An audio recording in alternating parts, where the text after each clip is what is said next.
Liminal spaces are in between spaces, and we get them throughout life. So you've got very physical liminal spaces, like an airport is a liminal space when you're between destinations. Corridors are between places. And then you have biological liminal spaces, like perimenopause is one of those, for argument's sake.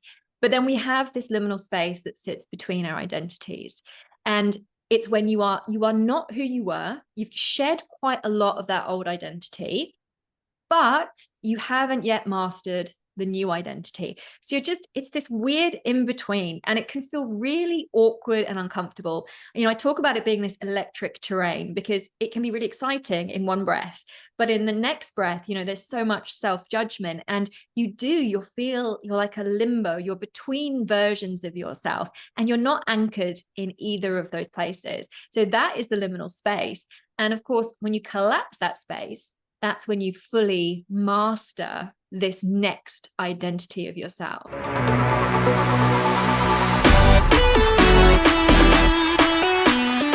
Welcome back to another episode of Rewiring Health. I'm so honored to have Michelle Boyde on the podcast today. So thanks so much for being here.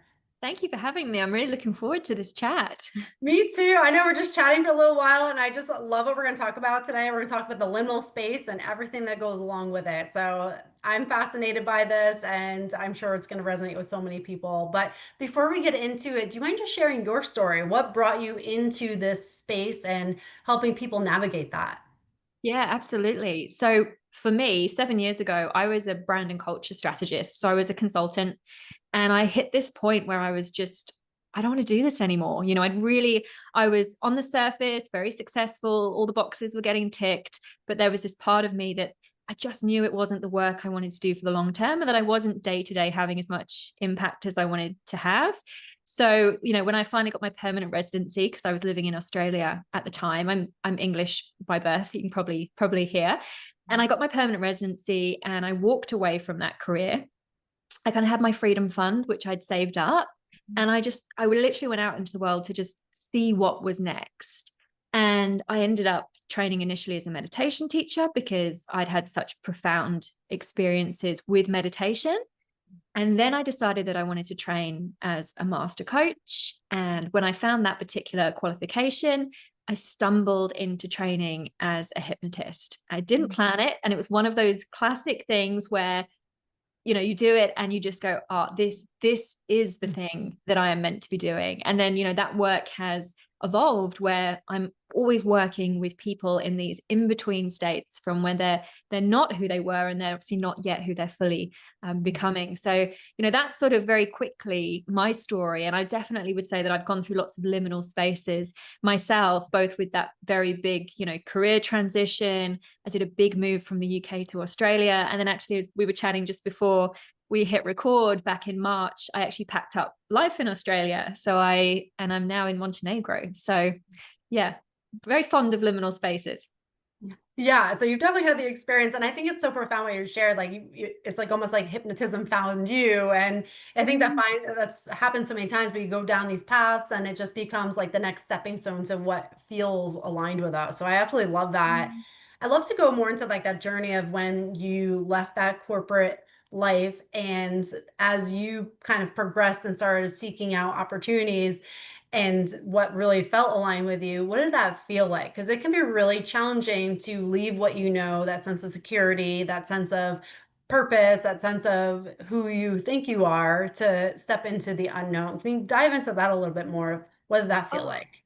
I mean, it definitely is. And we don't realize, I think, how much we do this. You meet somebody new, and one of the first things they say is, oh, what do you do? And, I used to have this thing where I'd say I was a consultant. I would describe what I did. I used to work with C-suite, and, people would go, oh, and you get that response. And then when you actually turn around and go, well, I've just quit my career. I actually have no idea what I'm going to do next. So they go, well, what are you doing right now? Oh, well, I'm just, spending some time reflecting and kind of regulating my nervous system and seeing what path I find myself on. People go, oh, okay. And then, they kind of look at you a bit. They often say, oh, you're quite brave and courageous, but they don't know what to say from there on. And it's because you are switching your identity, and you're letting go of something that you've worked for so much of your life, and you've just naturally associated yourself with. So it's very exciting, because you start to think about all the new possibilities, but there is a lot of stuff that happens in that transition period, and there's certainly things that I can talk to, that if anybody's listening and they are in that in between, that you're feeling a lot of stuff. So there's a lot of excitement, there's a lot of fear, there's lots of stuff mixed in together. I call it quite an electric terrain, for that very reason. Yeah, absolutely. I'm sure when you get that reaction too of like, oh, like that can throw you off, I imagine too, that you have maybe some of the self-doubt creeping in of like, what am I doing? Like, how did you anchor into like, no, this is right for me, even if you were getting some of those external stimuli of doubting your decisions? Well, one thing I would say is that I've always had a very strong sense of intuition and self-trust. And so I've cultivated that. I trust that. And so I know that I am my authority more than anybody else. And I've always had that. But what I also found was I had to be really mindful of the conversations I found myself in. Like, there was one particular instance. I remember sitting in this bar in Sydney, in this area called Barangaroo, with a very, very close friend. And she had just stepped up into this next level of career. Because when I left, I was, 34 when I left 7 years ago. And so all my friends, everybody was going up another quite significant jump in leadership, in salary. It was like everybody got those roles in about 6 months after I quit. And so then you're sitting there having these conversations and your friends are telling you, and of course there is that old part of your identity that's going, should you have stayed? Should you have done that? Look where you could be now. You could be earning that salary. You could have that title. And in those moments, you really have to anchor into, but that's not my definition of success going forward. I trust myself. I know there's something else. And even if I don't have full clarity yet, I know that I'm my best authority and guidance on it. And put yourself around people who are looking at things differently, because it reinforces the choices that you're making. Yeah, absolutely. I think you already mentioned is that courage to anchor into yourself. I mean, it takes so much courage to not go along with the norms and what everybody's doing, even when you see they're being successful, but to like know, like, no, my path is going to look different and that's okay. I absolutely love that. I love for you to share what is the liminal space for someone who's never heard that term before. Can you just describe what is the liminal space? Yeah, so liminal spaces are in between spaces, and we get them throughout life. So you've got very physical liminal spaces, like an airport is a liminal space when you're between destinations. Corridors are between places, and then you have biological liminal spaces like perimenopause. Is one of those, for argument's sake. But then we have this liminal space that sits between our identities, and it's when you are not who you were. You've shed quite a lot of that old identity, but you haven't yet mastered the new identity. So it's this weird in between, and it can feel really awkward and uncomfortable. I talk about it being this electric terrain because it can be really exciting in one breath, but in the next breath, there's so much self-judgment, and you're like a limbo. You're between versions of yourself, and you're not anchored in either of those places. So that is the liminal space. And of course, when you collapse that space, that's when you fully master this next identity of yourself. And I think the important thing to say here is these liminal spaces are not that kind of gradual growth, because we're always growing and evolving to an extent. It's not those. They're almost these quantum leap phases where when you've landed the new identity, you kind of look back and you're like, I don't even recognize her anymore. Like, she really is an old version of me that I've put to bed. So that is the liminal space, and it can be very exciting, but it also has a lot of uncertainty in it as well. And so when you're in that like messy middle, maybe that liminal space of like releasing some of the past versions of yourself, but stepping into the middle, I mean, I've experienced this in my life. There's like loss of relationships. There's like job shifts, money changes. I mean, there's some big things that you experience, and it can be so jarring. There's a lot of grief in that. Can you talk about more of it? Like, what's the experience of that? Like when you are going through those, and you're like trusting that there's gonna be something on the other side, but you're just in the middle watching your whole life kind of dissolve at its core. Yeah. Yeah. Because the thing is that whatever life you're living is always associated with an identity. Yeah. And the people don't realize that. So as you say, the relationships, the jobs, the body you have, the way you move in the world, sometimes the clothes you wear, the haircut, the bank account, like everything is tied into an identity. And so, very often people are striving, they're seeking an achievement. And the reason they can't get to it is because it belongs to an identity they haven't yet mastered. But that means is that when you're leaving one identity behind, you're naturally going to be leaving stuff behind, and you have to let go, because if you don't let go, there isn't space for the new stuff. But there is 5 things that I always see with people when they're deep in that liminal space. So one of them is that the inner critic starts absolutely screaming. So it's like all of that self-doubt comes up. The inner dialogue is very much, can I do this? Am I cut out for this? Am I even on the right path? Am I making the right decisions? Oh my God, I'm not good enough. It's like that real inner critic comes flooding up. What you also see is it's like a total emotional roller coaster. So, someone who's usually quite regulated and calm and grounded, it's like, in the morning, you're like, I've got this. This is so exciting. I can do this. And an hour later, head in your hands, drinking a cup of tea, wanting to have a good cry. Like there's so much of that happening. You're knackered. I think this is the bit that people don't expect, is that you are so much more tired than you are in either of these 2 identities, because you're actually holding the old identity, you're trying to hold the new identity, and what's happening in your body and your subconscious trying to upgrade is, requires so much energy. So it's really, really tiring. And it's not the tiredness of like, oh, I've just done a really full day's worth of work and looked after my kids, or, whatever your life is set up as. It's like this tiredness that you can't get away from. And the other thing you'll notice is that you often start questioning your desires. It's like, do I really want this? And, you see this, people will perhaps leave a job or leave a relationship and, or want to change their business and take it in another direction. And they were like, I know this is what I want. And then there's this part in the liminal where they start going, is it what I want? I'm not sure. It's like the clarity around desire starts to fall away. And then the 5th thing that you'll notice, if there's any relation to career or business in your liminal transition, is that all your money shit comes up. Like it comes up screaming. And I think this can also be really interesting for people who have always earned well and didn't really think they had any money problems at all. But what happens is this whole new identity and the new capacity and expansion that's, associated with that always plays into money if it's to do with career and business.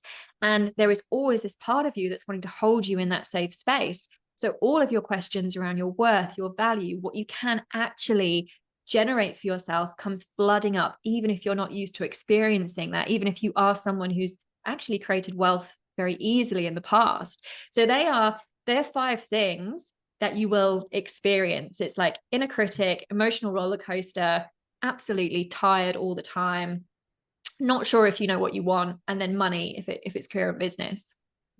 Yeah, I can definitely testify all 5 of those in my transitions of anything in life. But yeah, I mean, spot on with that. And what is the purpose of all that? Like, why do we experience so much turmoil in that messy middle, like, or that liminal space? Like, what is that preparing us for the expansion of the new version of ourselves?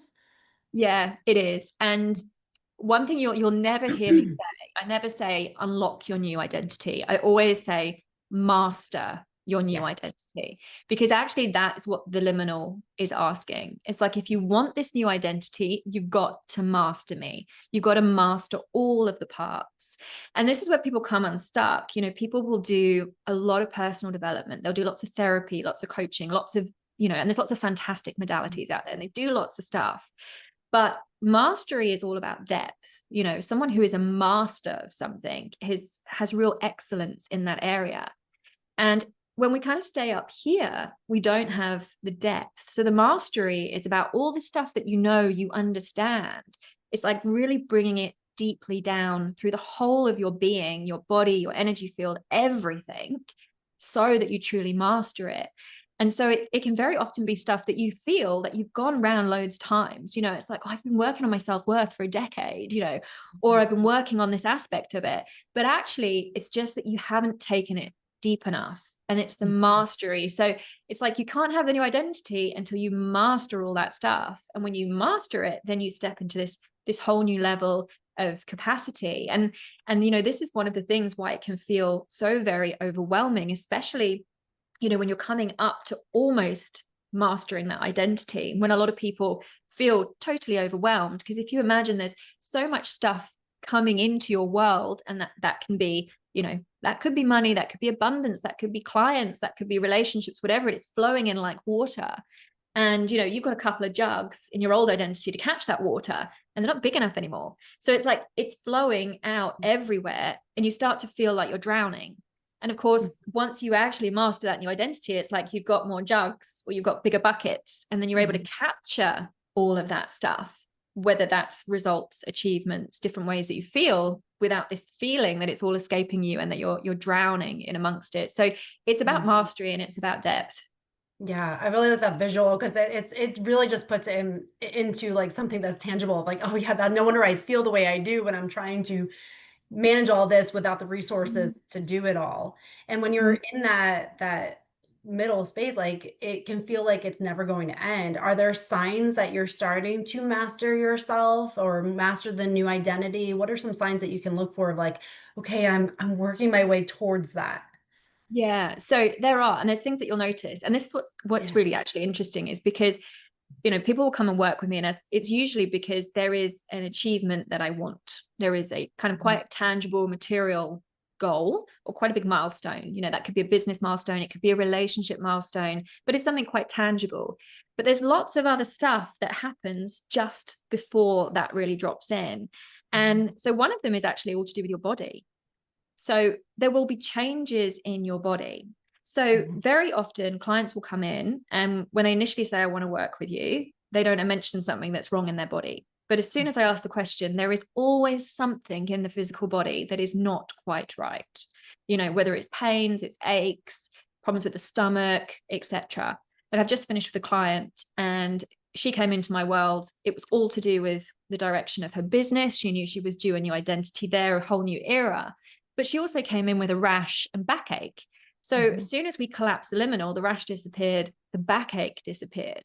So one of the things you will probably notice, and if you're listening, reflecting to this now, is if you're in that liminal space, it's probably things with your body that don't feel quite right. And you might have put them down to other things. But if there's something in your body, remember the body and the subconscious, it's, parts of your body are conscious, but your subconscious, all of the subconscious is in your body and in your energy field. It's because it's dragging its heels and it doesn't want to go towards that new identity. So stuff will pop up. So as you start to get towards really mastering that new identity, you'll notice stuff changes in your body. You might even notice your skin gets brighter. If you've got something like a rash, or perhaps you've got problems with your digestion or aches and pains, those start to disappear. So that's one of the signs that you are almost there. Another sign is that emotional roller coaster begins to regulate. You just suddenly start to feel that, it's not the massive waves. It's just all feels a little bit more grounded. What happens next is you'll start to feel that energy come back. So you're not as tired. You feel like your capacity has increased, even though what you're doing hasn't actually been reduced as such. And then what comes from that is the clarity starts to return. So you stop second guessing yourself, and you go back into that phase of like, actually, I do know that I'm on the right course, and I know this is correct. And then shortly after that is when those really sort of, other tangible external world results start to pop. So, your body and your emotions and your tiredness are a really good indicator that you're coming to the end of that liminal passage and initiation, really. And then everything you described sounds so desirable. So if you're in that liminal space, how do we get to those results and that feeling in life quicker? Like, how do we collapse that time? Yeah. So as I say, it's about mastery. And one of the ways that if you want to quickly diagnose yourself with some of the stuff as you're listening to this, we can talk about the difference between what you think and what you believe. So being a hypnotist, I'm quite anal about language.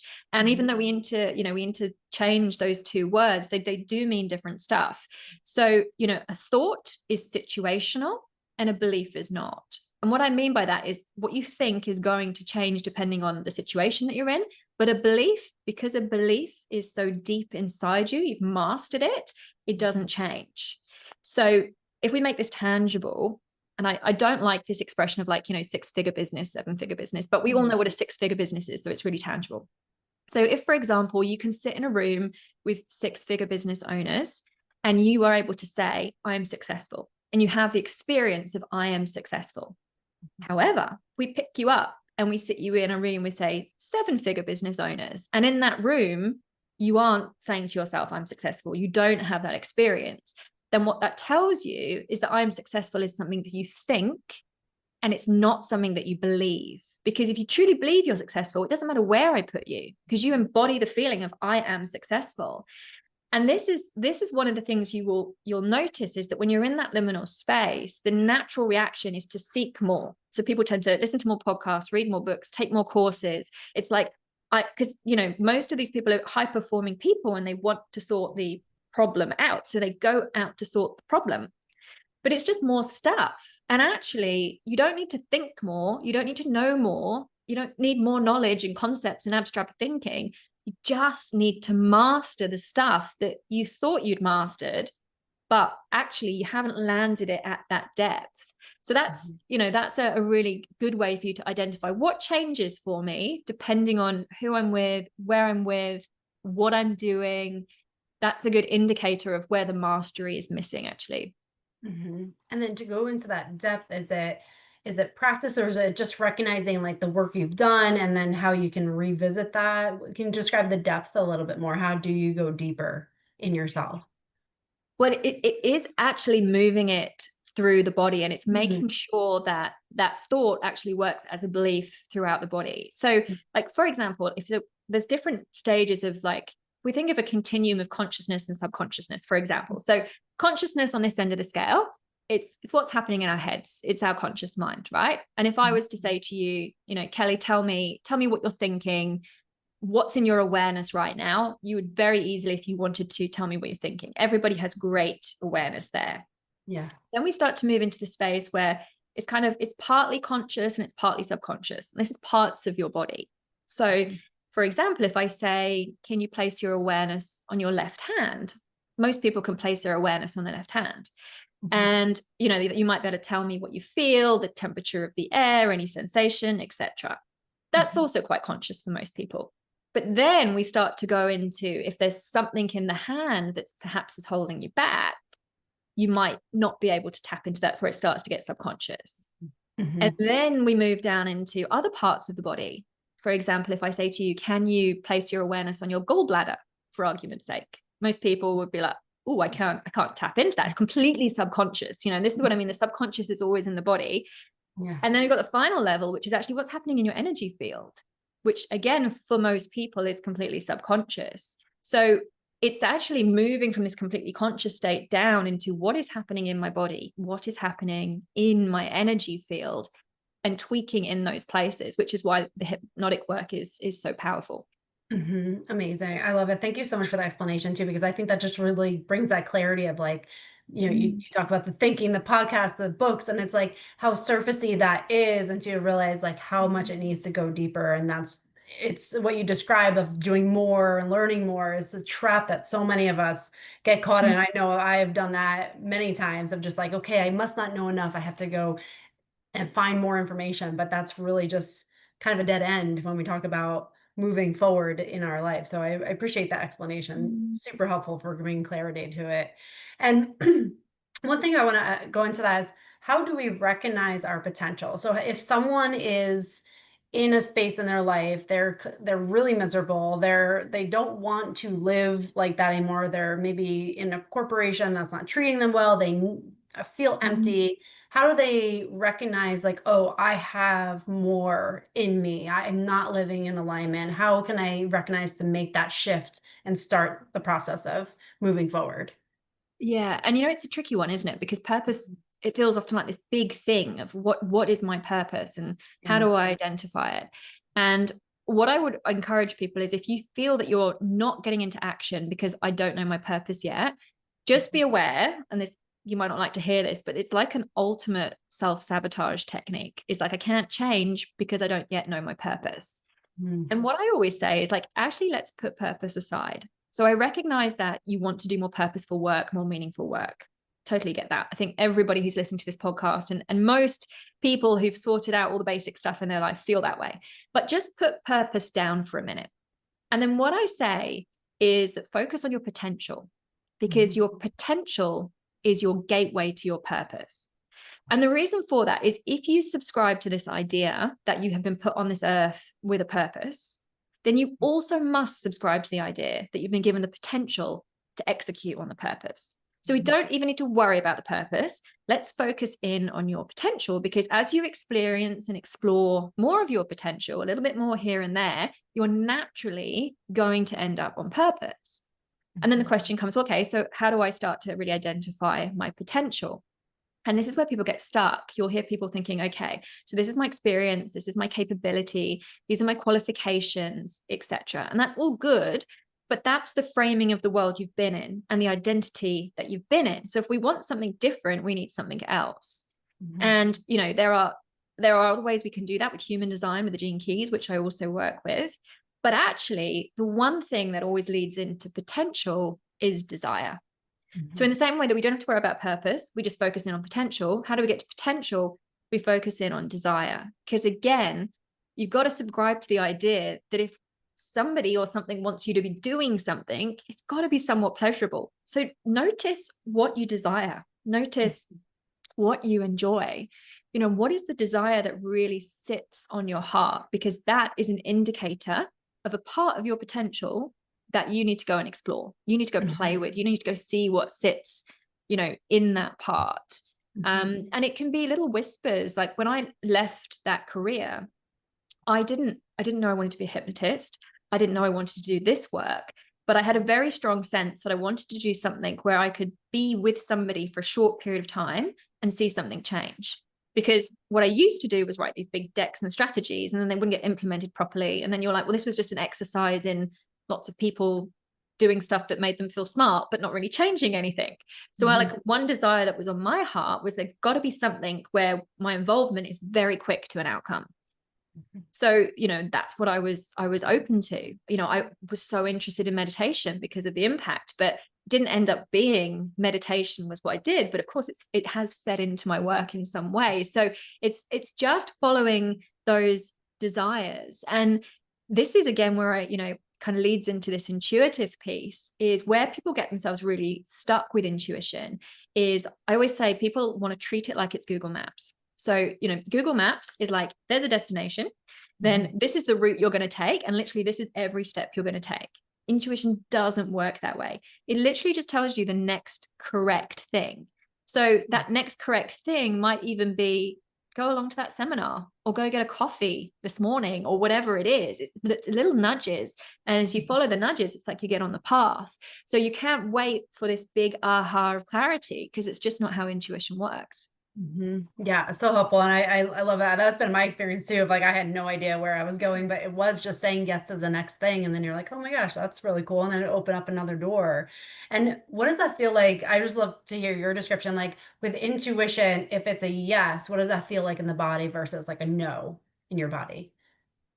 So, you know, I think it can be a little bit different for everyone. And I think what's interesting, and this is also what I say about intuition, is I'm going on a tangent, but I'm going to come back, is that, you know, we have the kind of the five senses of the present moment, you know, what we can see, hear, taste, smell, feel, right?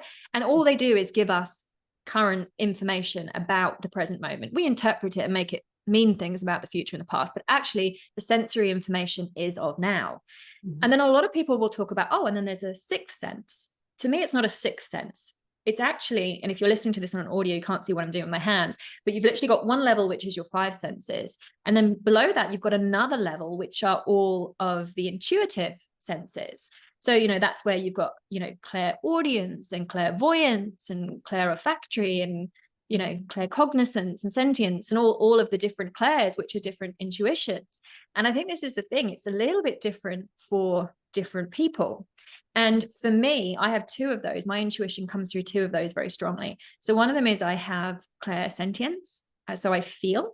And I also think what's interesting here is, and I'm, you know, with human design, if anybody's familiar with human design, you have these things called your authority, which is how you decide what's correct for you.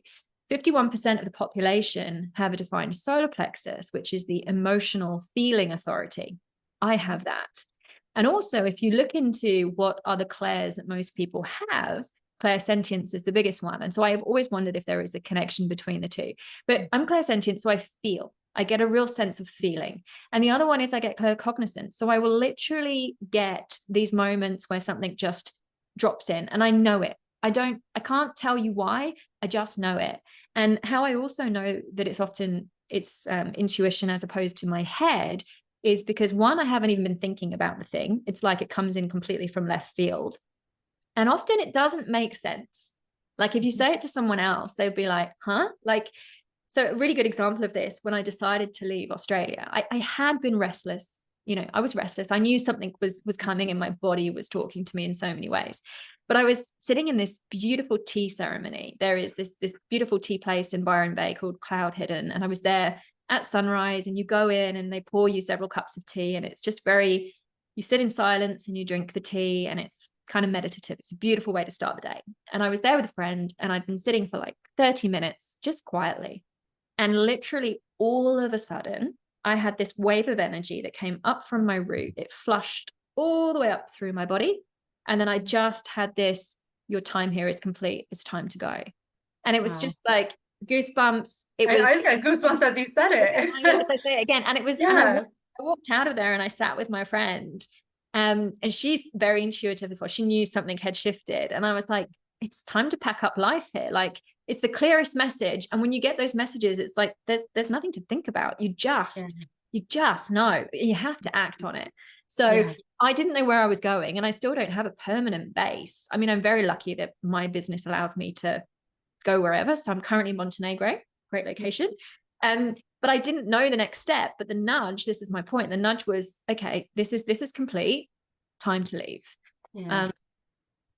So I think it feels a bit different for everyone. So, I don't hear stuff, but I get this knowing, and I get this feeling. Yeah. So just tuning into your own self, knowing yourself well enough to start seeing the patterns of what might be right for you. Yeah, really. And I appreciate your example too, because that's really like, I love hearing, because I think it's like when you hear that, like, okay, that's something maybe someone who's listening has experienced something similar to them, but like, oh, that was my intuition. Because we can often overlook those quiet whispers that are going on within us, get lost in the noise of the world. And this is why, if you're looking for your next thing, is that those 5 senses of now, they're only giving you information about the moment that you're in now. And it's the intuitive senses that open up these other timelines, these other dimensions, these other possibilities. So, you can work it out from the present moment, but you're missing so much more wisdom that's available to you if you open up into these intuitive aspects. And if there was one tip that I would give your listeners, it's cut out noise. Our lives are so noisy. If for 1 week you stop putting the TV on, you stop listening to podcasts, you stop listening to music, you stop asking other people, and in fact, you just cut out as much input of any sort that you can manage, just notice what happens in a week. Because when you turn the noise out, then you'll start to notice other stuff. And then there's no shortage of noise in this, especially in a society. We have a phone in front of us all the time, screens in front of us. It's like, when is there quiet time? When you like sit and think about it, like I used to think about like, how much quiet time do I actually get? And it was very, very little until I was intentional about it. And then, you don't realize how much stimulus is constantly around you, because we can, kind of shut it out, but we're really not able to tune into ourselves. And so interesting, you talk about the senses. Dr. Tara Stewart talks about there's 34 senses she has found so far. And I guess there's more too. They just found you can be magnetic and find the true north within your body. So it's so fascinating, like what we've been taught, just the 5 senses. It's like being open to realizing there's so much more power within us than we actually are aware of. So fascinating. One thing I'd love to get into, because I find this is something that can be really challenging, especially like I run my own business, and it can be really hard of being like, I have to do all the things, you're holding it all down. But you talk about having an energetically sustainable business. Can you talk about what that looks like, and how do we cultivate that for ourselves? Yeah. So energetically sustainable success. So, where this fits in with the whole liminal thing is that, you can master this new version, but if you want to also stay there and hold it and continue to expand, you have to manage your energy. And the thing about energy is that we don't all have the same energy. And, you know, if you want any kind of proof of this, you only have to look at the people you have in your life. And I don't know which one of these I'm describing, which is you, but, you know, we have some friends who are like Duracell bunnies. And it's like they get up in the morning and, you know, they're off to Pilates and they go here and they do this and they do that and they do that and they go all day. You know, you go on holiday with them and they don't ever want to sit. Okay, so that's you. So you're That's me. Yes. you know, you've got people like me who, you know, I need downtime. You know, I can do something intense and then I need some time with nothing in it, you know. And we have these different energy levels. But if you look into your human design, which is your energetic blueprint, it's sort of the energetic blueprint of your potential, is we actually have these different motors in our design. There's 4 of them.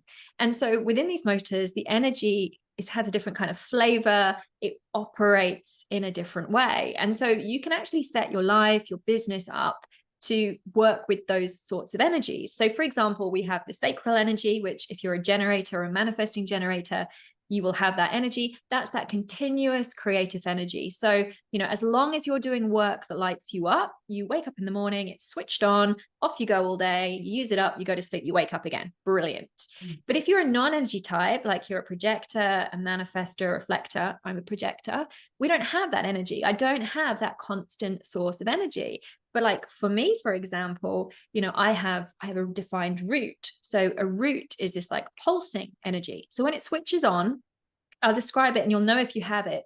It's that kind of energy that a client messages you know at 5 p.m. and they're like, I know this is last minute, but could you do something for me by, I don't know, lunchtime the next day? And it's like the root that kicks in. It's like that get shit done energy. You know, it's like you can make it happen. You know, that's a different type of energy. Then there is, you know, the emotional energy that comes in waves. And anyone with an emotional authority, which I have, you know, when I'm on the top of the wave, I am Wonder Woman. You would look at me and you'd be like, that's the most productive woman on the planet. Like she's a powerhouse. And then when I'm on the bottom of the wave, it's like, I got nothing. I just need to go, you know, curl up in a corner and, you know, different energy through the different wave. So energetic sustainability is about recognizing that we do not have the same energy. And just because we've all been told to work the same, set our businesses up the same, set our lives up the same, you know, we have to put that aside. We have to put the judgment aside. So just because, you know, a mum over here is doing it this way and doesn't appear to be tired, doesn't mean that's how you should be a mum or how you should run your business. You get to choose, and actually recognizing what works for you. You know, as a projector, I'm not meant to work more than 20 hours a week. So I don't run my business in the way that, say, a generator or a manifesting generator would. And, you know, every now and again over the years, I've worked with someone who's further ahead than me, and, you know, and their advice has been to do more. And, you know, I go up that path and I go, well, they know more than me because they're ahead of me. So I'm going to do more. And then it doesn't work for my energy system. And I have to go, this isn't how you operate. And yet when I build rest into my business, I make more money because my energy system is different. So it's about actually understanding your energy. So if you're listening to this, you can get your chart on my website for free. If you actually go to michelleboyde.com/start, you'll find all sorts of things there, including the chart. And Boyd has an E on the end, just because not everyone's Boyd does. So I just mentioned that. But you can get your chart and you can start to look into that stuff. Because if you don't set yourself up energetically sustainably, what happens is you can do it for 12, 18 months and then you fall off that cliff again. And if you are, you know, in that space at the moment where you feel like everything is too much, this might be one of the reasons. It's not because you're not doing it well enough. It's just, it doesn't fit with the way that you were actually designed to run your energy. Yeah, it's so liberating just hearing that, because I'm a manifesting generator, so I can like go. Yes, like I can go, but then I would find myself like when I first started, like reading all the things of like wake up at 5 a.m., go, go, go, go, go. And like I felt like I was burning out. And when I realized like, oh, that works for other people. I don't have to like just blindly follow what other people are doing. I have to find what's right for me and filter through my own system. And then I started incorporating those downtimes for myself, because I can go, but I absolutely need that downtime too. And recognizing just like to be quiet, and it's okay to do that and give myself permission. So it was so liberating to be like, okay, there's other ways to be successful than to just like grind, because that's how I felt for most of my life. I just had to go. So Yeah. I love And that. I mean, you're also not supposed to follow someone else's process. Like nothing is worse than you saying, here's a 6-step process or a 10-step process. Cause you're like, Right. okay, I'm going to do 1 and 2, and I'm going to skip over 3 and 4 and jump to 5. And like, so Yeah. again, that doesn't utilize your energy well for you to Yeah. do that. So it's, you know, this, I guess this is the thing, is that I believe we're moving into a stage where it's so much more about individualization and really creating and curating everything to the way that you want to move through the world. And there is so much wonderful expertise, and there's so many wonderful people out there, but like the discernment to know the bits to take and the bits to say thank you, but no thank you, that's not right for me, it's like one of the most powerful things. Oh, you're 100% right. And being able to know yourself well enough to know what feels aligned, what feels like truth for you versus the ones not to. It's so incredibly powerful. And in the beginning, I definitely was not doing that. So it's like you do get stuck in those cycles of like, I have to do all this. Like, so yeah, it's so incredibly powerful to realize that like you are your own person and to understand yourself. And I'm so grateful for your explanation, because it's those examples really just help you realize like, okay, like it's going to ebb and flow. You don't have to be on 100% all the time. And especially if you're someone who has a different way of approaching it, it really can't be on, and you can be successful even with downtime in your life. So it's really amazing to hear. And the other part as well is actually where your energy is sitting. And this is, you know, something I do a lot with clients, because what happens a lot, and this especially with, you know, people who are high performers, achievers, successful people who are striving, is that because they are, and I'm exaggerating it as I come forward here, but as they're always pushing towards the next thing, their energy actually falls forward of their body, and it falls slightly out of their body. And so they actually become slightly disembodied with their energy. And so you see this an awful lot with women, with successful women. And you'll see this when, you know, you're seeking a relationship and you feel like you're kind of almost, you're trying to have the relationship, but you can't get the relationship, or, you know, you're really doing everything possible to get the goal that you want, but you can't seem to get there. And it can show up in places that don't feel so big and significant. So I had one client, and she had these builders on her property for ages, and then they stopped doing the work. And for weeks and weeks, she was messaging them, she was phoning them, and they were just ignoring all of her communication. And, you know, when we went into her body and we went into her energy system, I could see that her energy was doing exactly this. It was flung forward, which was sort of like pushing them away a little bit. And so we literally moved her energy completely back in her body, and we shifted the energetic center of gravity in her body so that it was much deeper down. So immediately, you know, you feel yourself go back and settle, and it creates that space. Literally the next day they appeared and they finished the work. Oh my So, gosh. you know, this is also one of the things we can, you know, it's like, how do we use our energy? But it's also like, where is our energy? Because, you know, part of it is pulling our energy back in from all of the people, the places, the obligations, but actually even physically, where is it sitting? Like, is it out here? You know, and pulling it back in. Yeah. Oh my gosh. It's so fascinating. Like you know, energy is like one of those newer things that like I didn't even realize how powerful that, I mean, everything is energy, but like in the beginning, I realized how much I was projecting energy out onto others. Like, and I was not allowing any in my system. So when you say that, it's like, oh, it hits home. I've experienced that in my life, and it's so powerful the work you do and how you can really help people make these tremendous shifts so quickly and really embrace their own inner truth and alignment. And for someone who wants to connect with you, how can they find you? So best place is if you go to my website, Michelle Boyde with an E on the end.com/start, and you will find the liminal archetype quiz there. You will find your human design chart, all of that information. And then if you want to connect and work with me one-on-one, then you'll see the invitation there in that space. So that's the best way. Amazing. I'll put everything in the show notes. So definitely connect with Michelle. And thank you again for everything you shared today. There's so many eye-opening things. I think it's an episode you can listen to a few times and get more out of it. So thank you again for everything. Thank you. It's been lovely being on. I could sit and talk to you for ages. Same. I know. Absolutely. And for anyone who's listening, if you found value in this, share it with someone who could also benefit from this. It's only in these messages that we can really help each other expand and move to that next version of ourselves. So thank you so much for being here.